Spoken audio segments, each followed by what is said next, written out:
ओम नमः सिद्धेभ्यः। नमो अरिहन्ताणं, नमो सिद्धाणं, नमो ऐर्याणं, नमो उवज्झायाणं, नमो लोवे सव्साऊणं। मंगलं भगवान् वीरो, मंगलं गौतमो गणे, मंगलं कुन्द्रकुण्डार्यो, जैनधर्मोऽस्तु मंगलम्। सर्वमङ्गल्यमङ्गल्यं सर्वकल्याणकारकं, प्रधानं सर्वधर्माणां, जैनं जयतु शासनं, जैनं जयतु शासनं। नमः श्रीवर्धमानाय युधोत्मकलिलात्मने, सालोकानं त्रिलोकानां यद्विद्या दर्पणयति। चेतिले चेतन, चेत्या विना किम चालसी।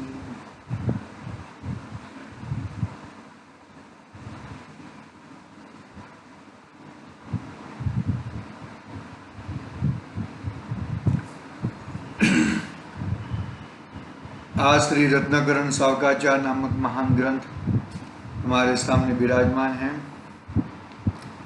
आचार्य सुमनभद्र योद्धा रचित इस महान ग्रंथ पे समझो कि हमारा कोई महाभाग्य है, हमारा ऐसा कोई महापुण्य का उदय है कि हमें इस ग्रंथ का वांचन करना, पढ़ना हमें प्राप्त हुआ है।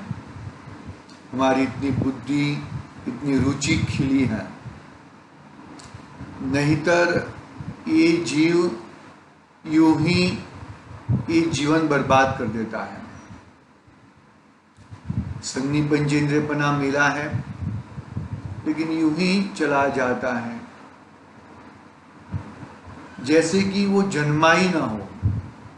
संगनी पंचेंद्रियपना मिला ही ना हो, वापिस कुयोनियों में भटकता है। क्योंकि इसका जीवन, ज्यादातर जीवन मानोगे 24 घंटे में से 24 से 24 घंटे पूरे अपनी वस्तु को छोड़े, अपने आत्मा को, स्वभाव को छोड़े, बस बाहर में ही भटकता रहता है।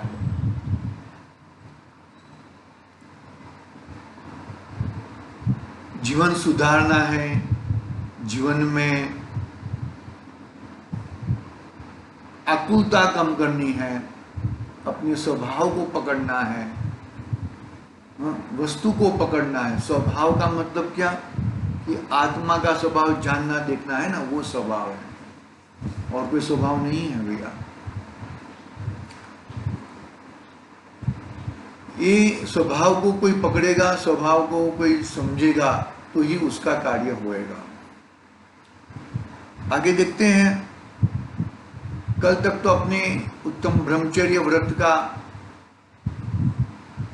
बात हो चुकी थी, फिर भी सदाशिव दास जी को और भी वापिस 10 धर्म के प्रति इतना छोड़ने को मन नहीं करता है। ऐसा सदाशिव दास जी का है। वापिस कोई टुंगाण में उत्तम समाधि आदि धर्म समझाते हैं। पढ़ता हूं मैं, यहां से हिंदी खोल लेता हूं मैं। भावना अधिकार रत्नाकरण सावकाचार्य का एक महान अधिकार है, समझ लो। सब अधिकार महान है, लेकिन ये अधिकार में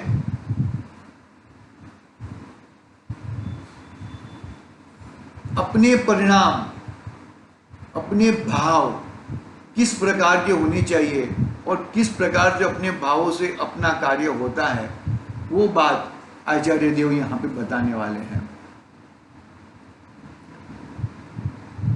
देखो, पढ़ता हूं मैं। देखो, इस प्रकार ये धर्म के 10 लक्षण सर्वज्ञ भगवान ने कहे हैं। हम तो कहते हैं सदाशिव दास जी ने कहे, हम तो कहते हैं सुमनभद्र आचार्य देव ने कहे हैं, लेकिन यहाँ पर तो सदाशिव दास जी और आचार्य देव क्या कहते हैं सर्वज्ञ भगवान ने कहे हैं, मैंने नहीं कहे। ये मेरे घर की कोई बात नहीं है, ये भगवान की बात है, जिन वाणी है, जैन वाणी है। अनंत तीर्थंकरो कहीं हुई वाणी है। जिसके ये 10 चिन्ह प्रकट होते हैं, उसके धर्म है ऐसा जानना। 10 प्रकार के चिन्ह प्रकट होते हैं। प्रकट एक बाहर में ऐसे हम कहा जाता है, ये सब अंतरंग की बात है। धर्म अंतरंग में प्रकट होता है। देखो परिग्रह है ना, परिग्रह 24 प्रकार के परिग्रह, इसमें अंतरंग परिग्रह 14 परिग्रह है और बहिरंग परिग्रह 10 का है। 10 बहिरंग परिग्रह में भी बाहर में बहुत सारा परिग्रह हो, लेकिन भाव इतना भी ना हो उसको ये मेरा है, ये मेरा है। 6 खंड के अधिपति चक्रवर्ती, वो किसी को अपना ये मेरा है ऐसा उनका वो रहता नहीं है।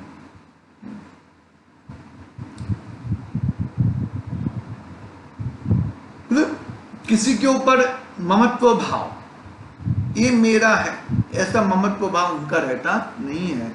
इतनी सुंदर बातें। देखो आगे पढ़ते हैं हम। क्षमा धर्म, जो क्षमा है वह अपने ही प्राणों की रक्षा है। वाह, अपने प्राण यानी कि क्या? अपने आत्मा, अपना जीव। धन की रक्षा है, यश की रक्षा है, धर्म की रक्षा है। व्रत, शील, संयम, सत्य की रक्षा एक क्षमा से ही होती है। कलह के घोर दुखों से अपनी रक्षा एक क्षमा ही करती है। समस्त उपद्रव तथा बैर से क्षमा ही रक्षा करती है। मतलब क्षमा वीरस्य पूछना, क्षमा मांगना से क्षमा देना बड़ा है। क्षमा मांग ली, लेकिन वो मांग जैसे में चढ़ जाता है, मैं तेरे को क्षमा नहीं करूंगा। अरे क्षमा मांगने वाले से क्षमा देने वाला बलवान होता है। मैंने तुझे क्षमा कर दिया, अभिमान पूर्वक नहीं। तू बलवान है और मैं कमजोर हूं ऐसा नहीं, तेरी पहुंच बड़ी है ऐसा नहीं, ऐसी बात नहीं। अंतरंग में से तेरा और मेरा कोई वो नहीं है भैया, ऐसा करके।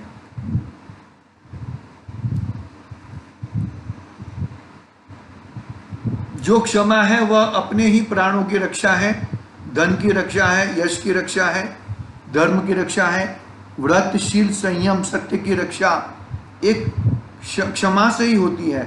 कलह के घोर दुखों से अपनी रक्षा एक क्षमा ही करती है। समस्त उपद्रव तथा बैर से क्षमा ही रक्षा करती है।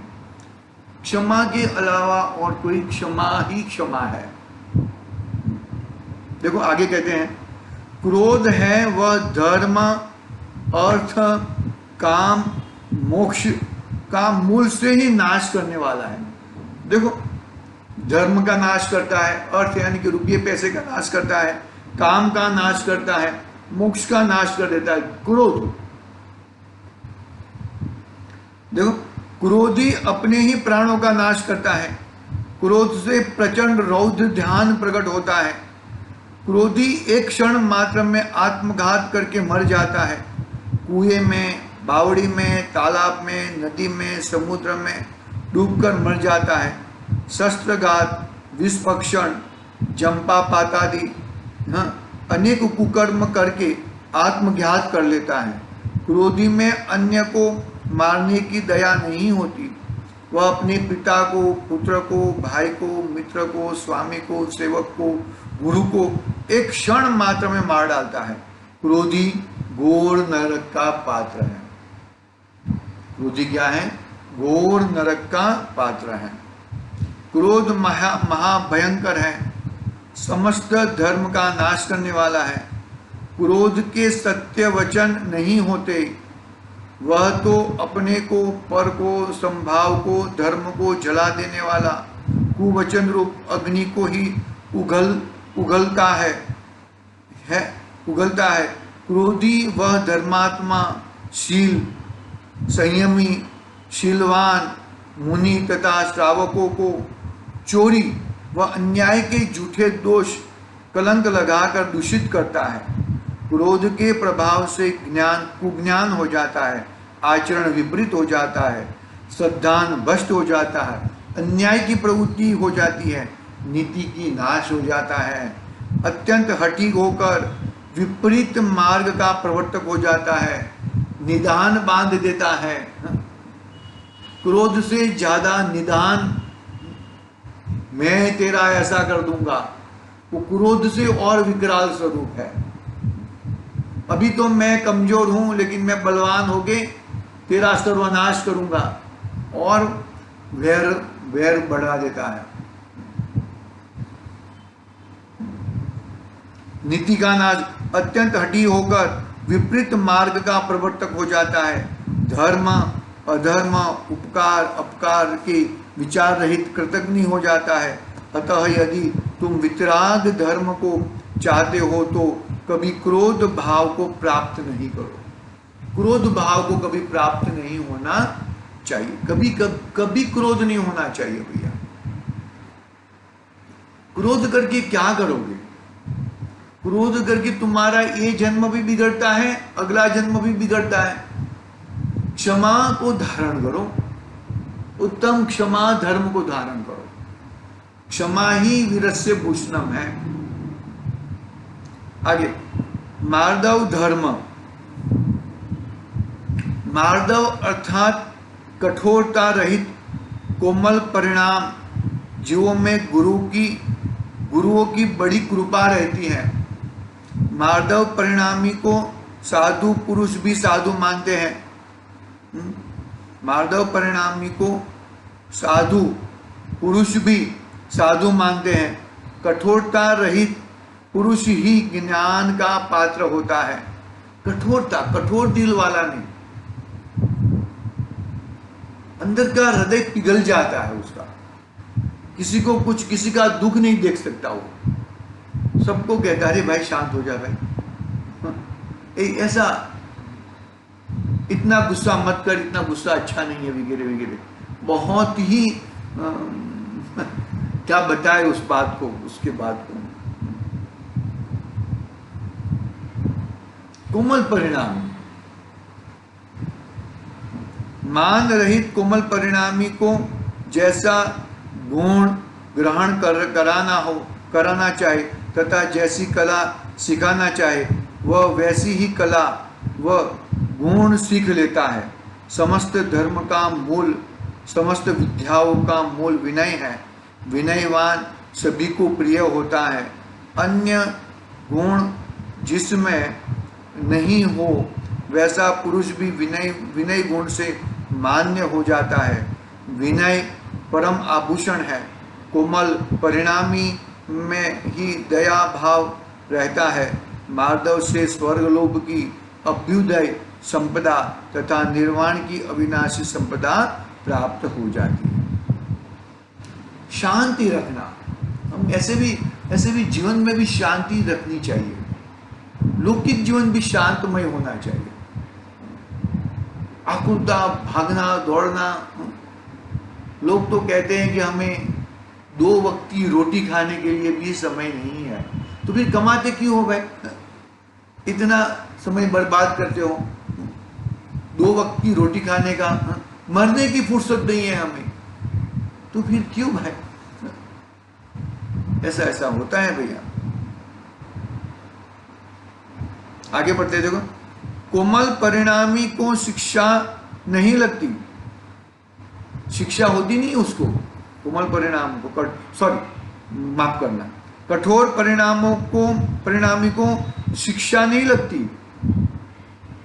शिक्षा नहीं लगती यानी कि ये बोलते थे उसको, इसको जो करना है करने दे, मैं तो यही करूंगा।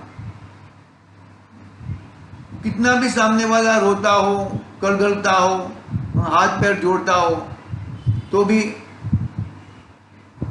क्या करता है, कठोर परिणामी को शिक्षा नहीं लगती। साधु पुरुष भी अभिनय कठोर परिणामी को दूर से ही त्यागने का परिणाम करते हैं। जैसे पाषाण में जल प्रवेश नहीं करता, उस प्रकार सद्गुरुओं का उपदेश कठोर पुरुष के हृदय में प्रवेश नहीं करता।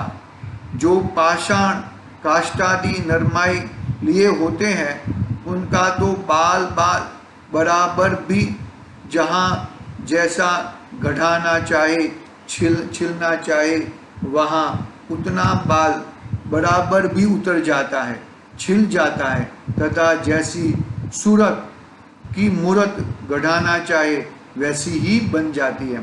परंतु कोमलता रहित में जहाँ टाँकी छैनी लगाते हैं, वहीं चिड़ कर कर उतर कर कर दूर जा पड़ता है।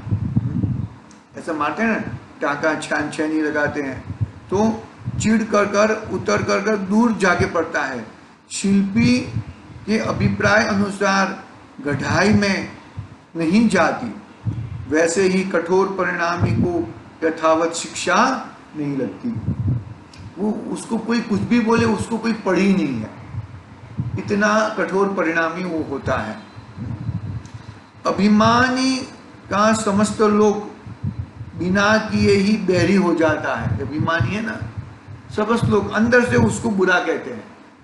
कोई गुस्सा वाला है तो अंदर से उसको बुरा कहते हैं, उसका कोई संघात नहीं करते, उससे कोई बात नहीं करता, रहने दे भाई, उसको दूर ही रहने दे। परलोक में तिर्यंच तथा अति नीच मनुष्यों में असंख्यात काल तक अनेक प्रकार से तिरस्कार का पात्र होता है। अभिमानी किसी को भी प्रिय नहीं लगता, अतः कठोरता छोड़कर मार्दव भावना ही निरंतर धारण करो। मार्दव यानी कि मान रहित, किसी भी प्रकार का मान नहीं। देखो, मान के लिए कोई किधर भी चढ़ जाता है, कोई किधर भी चढ़ जाता है, कोई कुछ भी कर लेता है मान के लिए। लेकिन मान के लिए यह जीव इधर उधर चढ़ना, इधर उधर लटकना, ऐसा नहीं करना चाहिए उसे। मान यदि नहीं होता तो मनुष्य का जीवन कैसा होता। मान के लिए खतबकता है, बार बार में उसको मान चाहिए, ऐसा होता है।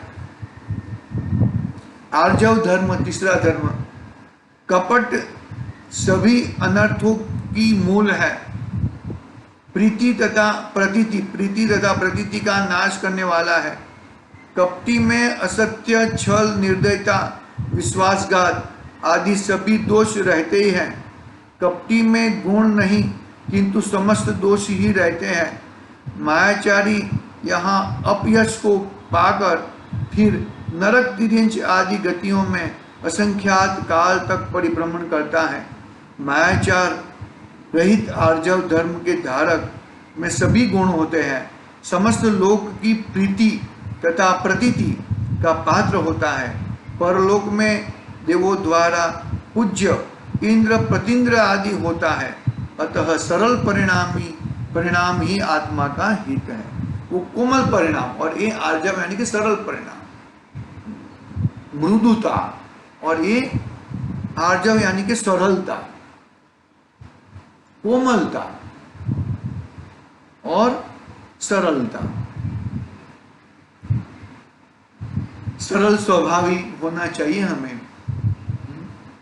किसी को उल्टा पुल्टा बोलना नहीं चाहिए, किसी को गलत डायरेक्शन नहीं देना चाहिए।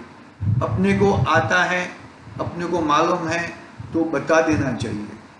किसी को आड़े टेढ़े मार्ग में क्यों घुमाते हो, ऐसा होता है। सत्य धर्म,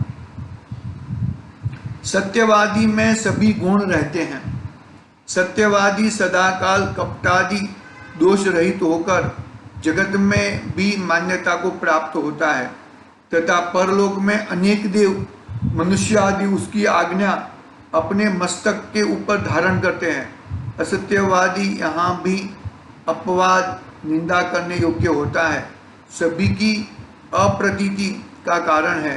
बंधु मित्र आदि भी अवज्ञा करके छोड़ जाते हैं। राजा द्वारा जिह्वा छेद सर्वस्व हरण आदि दंड पाता है।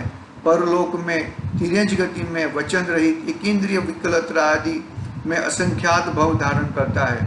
अतः सत्य धर्म का धारण करना ही श्रेष्ठ है। सत्यवादी जगत में प्रख्यात होते हैं, ये कभी झूठ नहीं बोलेंगे।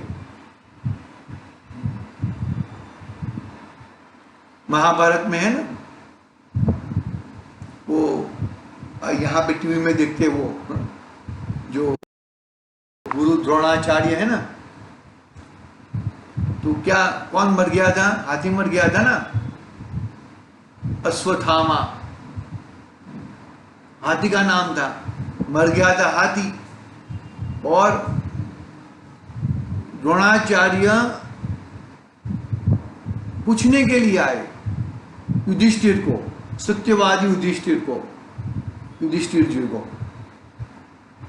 देखो सत्यवादी कौरव पक्ष की लड़ रहे हैं, बरोबर है, तो कौरव पक्ष से लड़ रहे हैं, फिर भी कौरव पक्ष के द्रोणाचार्य, उनको मालूम है कि युधिष्ठिर कभी झूठ नहीं बोलेंगे, तो युधिष्ठिर के पास आते हैं और युधिष्ठिर फिर भी झूठ नहीं बोलते। क्या बोलते हैं? अश्वत्थामा मरायो नरोवा कुंजरोवा। तो नरोवा कुंजरोवा बोलने के लिए जाते हैं, तब वो टीवी में दिखाया है ना, फिर भी झूठ नहीं बोलते युधिष्ठिर जी। ऐसा है।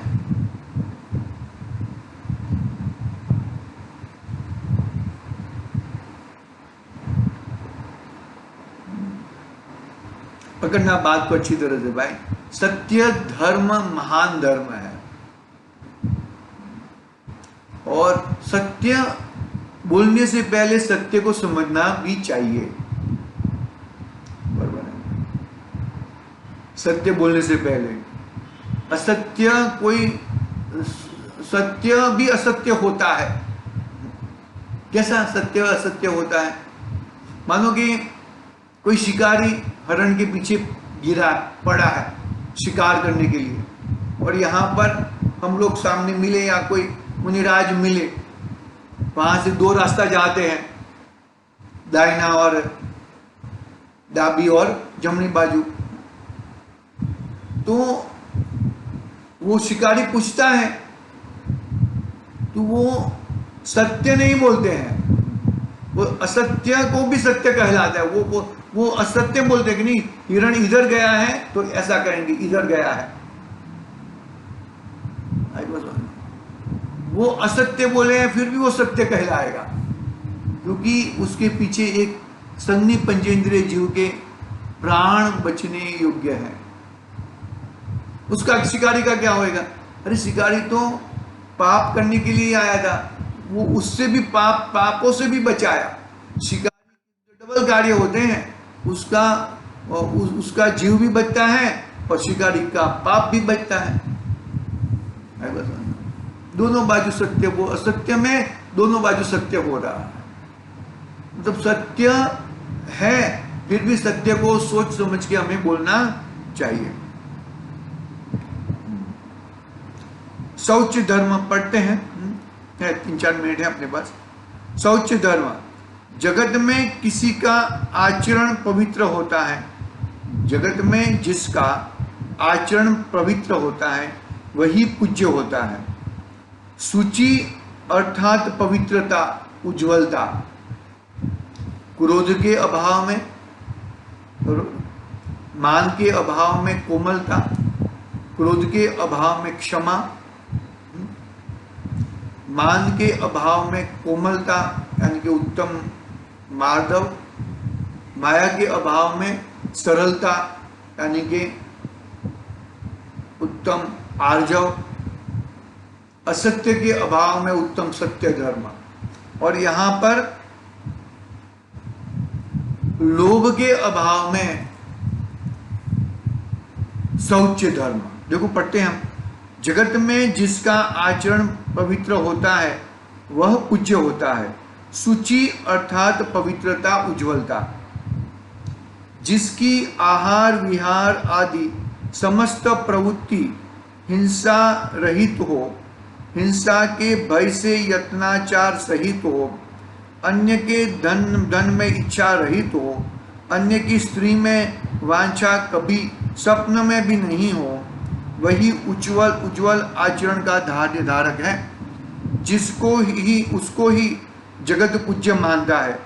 निर्लोभी का सभी लोग विश्वास करते हैं, वही लोक में उत्तम है।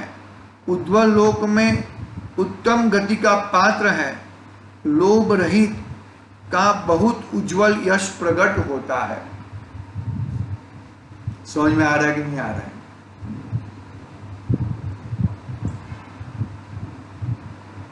लोभ पाप का भाव है, सभी पापों की जड़ है वो लोभ।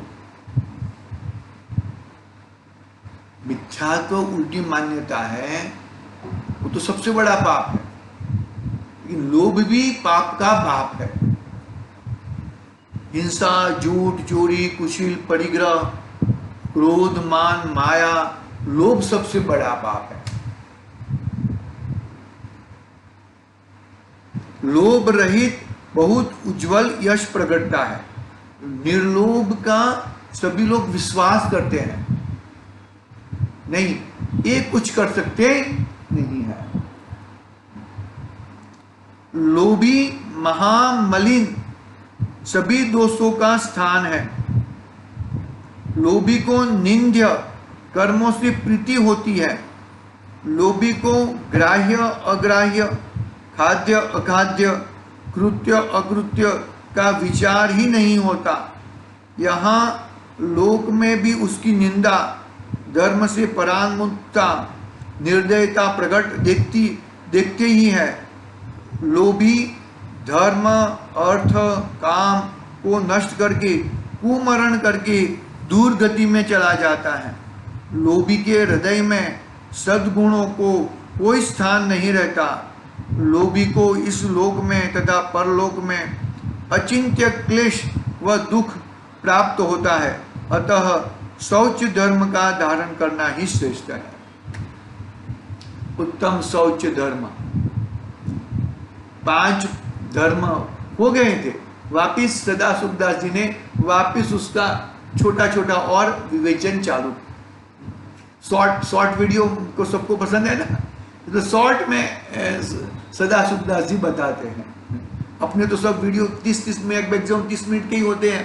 कभी कभी 30 की 35 हो जाती है, कभी कभी तो 10 मिनट के भी होते हैं। तो सभी लोग टाइम निकाल के उसको पढ़ना चाहिए, सुनना चाहिए और स्वाध्याय करना चाहिए, क्योंकि स्वाध्याय वही परम तप है। वो हम करें। ऐसी मंगलमय भावना से अभी की बात पूरी करता हूँ। ओम नमः सिद्धेभ्यः। जावाणी के ज्ञान